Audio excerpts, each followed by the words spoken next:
ഐക്യമുന്നണിയെ ഞങ്ങൾ ഐക്യം തകർത്ത് ഇവിടെ പ്രസംഗിച്ചിട്ട് എന്നല്ലേ പേരോട് പറഞ്ഞത്. സലഫി ഇവിടെ വന്നിട്ട് ഞങ്ങളെ തമ്മിൽ അടിക്കാൻ നോക്കുകയാണ്, ഞങ്ങളെ തമ്മിലടിപ്പിക്കാൻ നോക്കുകയാണ്. എന്നാ മൗലവി ആ വ്യാമോഹം നടപ്പില്ല കേട്ടോ, ഞങ്ങൾ ഒറ്റക്കെട്ടാണ് കേട്ടോ. ആ ഒറ്റക്കെട്ടിന്റെ കോലമെന്ന് കേൾക്കാനായി കേൾപ്പിക്കുന്നത് നിങ്ങളുടെ പ്രസംഗം, നിങ്ങളെ പോലെയുള്ളവരുടെ പ്രസംഗത്തെയും പറ്റി നാദാപുരത്തുള്ള ചിന്തിക്കുന്ന ആളുകളുടെ അഭിപ്രായം കേട്ടോളൂ. എന്താ കേട്ടോളൂ അവരെഴുതുന്നത്? പ്രസംഗത്തിന്റെയും ഖണ്ഡനത്തിന്റെയും ശൈലി പോലെ തന്നെ പ്രധാനമാണ് സമർത്ഥനത്തിന്റെ രീതികളും. അഹ്ലുസുന്നത്തിന്റെ മഹാരഥന്മാരായ ഇമാമുകൾ വരച്ചു വച്ചിട്ടുള്ള ശൈലിയിൽ തന്നെ സമർത്ഥിച്ചില്ലെങ്കിൽ നമുക്ക് സുന്നികൾക്ക് നഷ്ടമാണ്. സ്വന്തമായ വിധികൾ കണ്ടെത്തുന്നതും പ്രമാണങ്ങൾ ദുർവ്യാഖ്യാനം ചെയ്യുന്നതും തൽക്കാലം ഭരിച്ചാൽ പോലും ദീർഘകാലാടിസ്ഥാനത്തിൽ ഇതുകൊണ്ട് കോട്ടമാണുണ്ടാവുക. നമ്മുടെ പ്രസംഗത്തിനെതിരെ വീണ്ടും വീണ്ടും വഹാബി ഖണ്ഡനങ്ങൾ നടക്കാൻ അവസരമൊരുക്കുന്നത് ഈ വഴിവിട്ട സമർത്ഥന രീതിയാണ്. അപ്പൊ ഇത് കേൾക്കുമ്പോൾ വിചാരിക്കും അതുപോലെ ഈ വേറെ ഏതെങ്കിലും സ്ഥലത്തെക്കുറിച്ചൊക്കെ പറഞ്ഞതാവില്ലേ, അത് ഞാൻ പറയാം എന്നെ പറ്റിയാണ് ആരാ പറഞ്ഞത് എന്ന് കേൾക്കണോ? എന്നാ പിന്നെ അടുത്തവര് ശ്രദ്ധിച്ചോ, കൃത്യമായി നോട്ട് ചെയ്തോ. നിങ്ങളാ എഴുതുന്നത് ശ്രദ്ധിച്ചോ. എന്താ പറയുന്നത്? ഇനി ശ്രദ്ധിച്ചോ.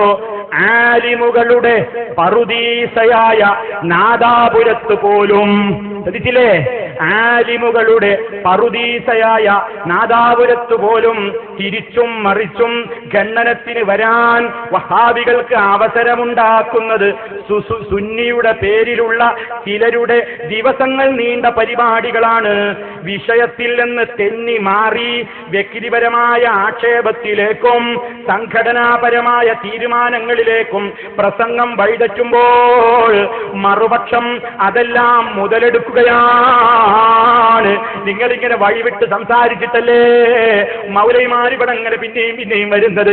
സുന്നത്ത് ജമാഅത്തിന്റെ പാത വിട്ട് പക്വതയില്ലാതെ നിങ്ങൾ സംസാരിച്ചിട്ടല്ലേ, പ്രമാണങ്ങളെ നിങ്ങൾ ദുർവ്യാഖ്യാനിച്ചിട്ടല്ലേ എന്നാണ് ഇയാൾ ചോദിക്കുന്നത്. മാത്രമല്ല പിന്നെയും പറയാണ്, അതുകൊണ്ട് ഇങ്ങനെ ഈ പരിപാടി ഇങ്ങനെ തുടർന്നാൽ പല രൂപത്തിലുള്ള പല നഷ്ടവും നമുക്കുണ്ട്.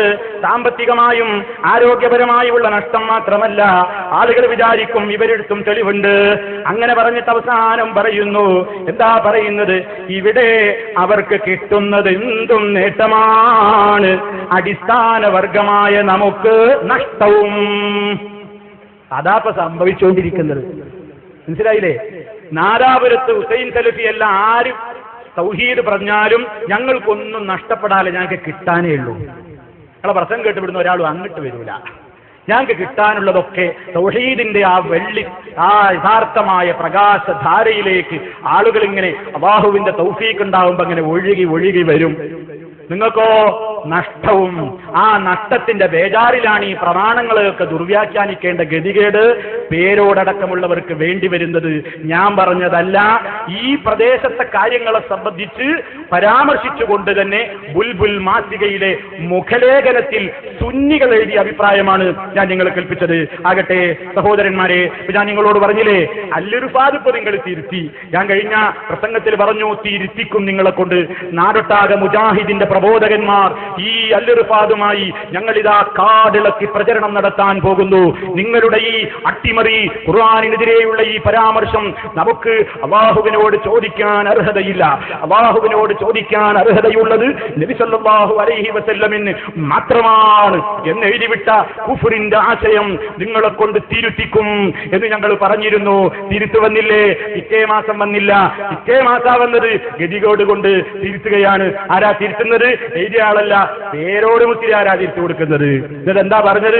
തെറ്റിദ്ധാരണക്ക് വഴിവെക്കുന്നു. അപ്പോഴും തെറ്റിദ്ധാരണ ആയിട്ടില്ല, തെറ്റായിട്ടില്ല, തെറ്റിദ്ധാരണക്ക് വഴിവെക്കുന്നു.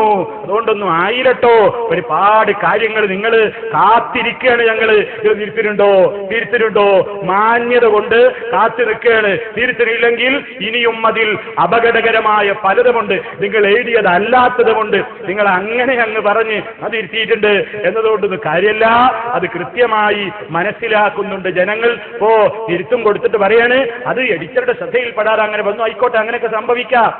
എന്നിട്ട് പറഞ്ഞു അത് കക്കാട് പൈസയുടെ തരീക്കത്തിലേക്ക് പോയ ഒരാളെ എഴുതിയതാണ്. എന്നിട്ട് അപ്പറഞ്ഞ സുന്നത്ത് ജമാഅത്തിൽ നിന്ന് നിങ്ങൾ പോയി എന്ന് പറയുന്ന കക്കാട് പൈസയുടെ അതേ ആളുടെ ലേഖനല്ലേ നിങ്ങൾ ഇപ്പോഴും മല്ലൊരു പാതിൽ കൊടുത്തുകൊണ്ടിരിക്കുന്നത്?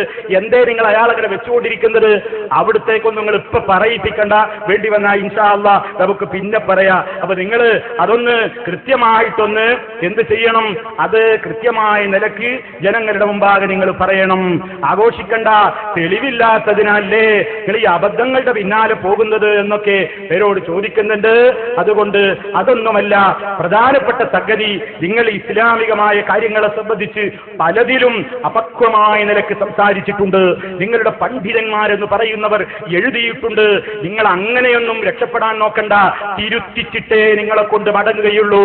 നിങ്ങൾ ചിന്തിക്കണം, കഴിഞ്ഞ പ്രസംഗത്തിൽ ഈ ഉള്ളവനടക്കം പലരും പല പ്രസംഗങ്ങളിലും നിങ്ങളോട് ആവശ്യപ്പെട്ടതാണ്. മഹാനായ കലീമുല്ലാഹി മൂസ അലൈഹിസ്സലാത്തു വസ്സലാം, ആ മൂസാ നബി അലൈഹിസ്സലാത്തു വസ്സലാമിനെ നിങ്ങളുടെ ഉസ്താദ്, നിങ്ങളുടെ ഒരു പണ്ഡിതൻ നെല്ലിക്കുത്തി ഇസ്മായിൽ മുസ്ലിയാർ ജുമാ ഒരു പഠനം എന്ന പുസ്തകത്തിലൂടെ അദ്ദേഹം അന്ന് നബിയായിരുന്നില്ല എന്ന് എഴുതിയിട്ടുണ്ട്.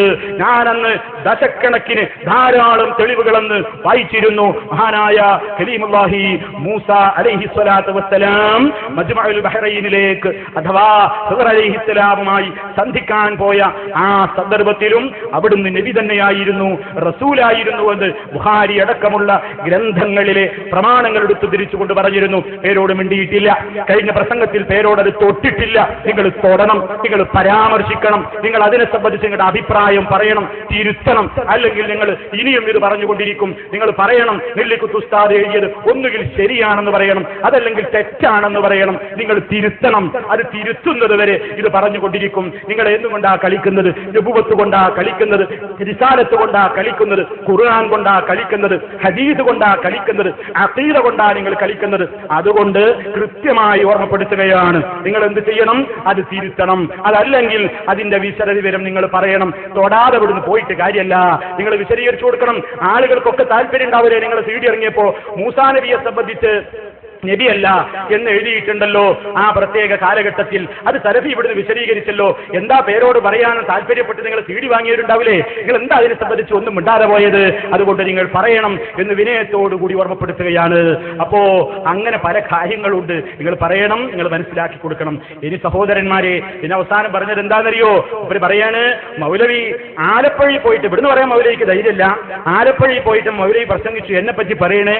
ആലപ്പുഴയിൽ പോയി മുജാഹിദ് മൂലയിൽ പ്രസംഗിച്ചുകൊണ്ട് ജാറം മൂടുന്നത് തങ്ങൾക്ക് തണുക്കാതിരിക്കാനാണോ, തങ്ങൾ പാപ്പാക്ക് തണുക്കാതിരിക്കാനും കൊതുക് കടിക്കാതിരിക്കാനും ഒക്കെ ആണോ ജാറത്തുമ്മൽ തുണി മൂടുന്നത് എന്ന് ആലപ്പുഴയിൽ നിന്ന് മൗലവി ചോദിച്ചിട്ടുണ്ട്. ഇവിടുന്ന് ചോദിച്ചിട്ടില്ല, ധൈര്യമല്ല നാടാവ് വരുത്തുന്നത്. ഓ, എന്തെങ്കിലും ഒന്ന് ഇവിടുന്ന് ചോദിക്കാൻ വിട്ടാൽ അത് ധൈര്യമില്ലാത്തതായിട്ടാണ് ഉപരി പറയുന്നത്. ഇവർക്ക് ഓരോ സ്ഥലത്തും ഇങ്ങനെ ഞാൻ എവിടേക്ക് പോകുന്നത് നോക്കുകയാണ്. എന്നിട്ട് ഇങ്ങനെ ഓരോ സ്ഥലത്തേക്ക് അവിടെ ഇങ്ങനെ പോവുക, അതേ ഒന്ന് കാണാല്ല മൗലവീനെ കാണാല്ല എന്നിങ്ങനെ പറയാ.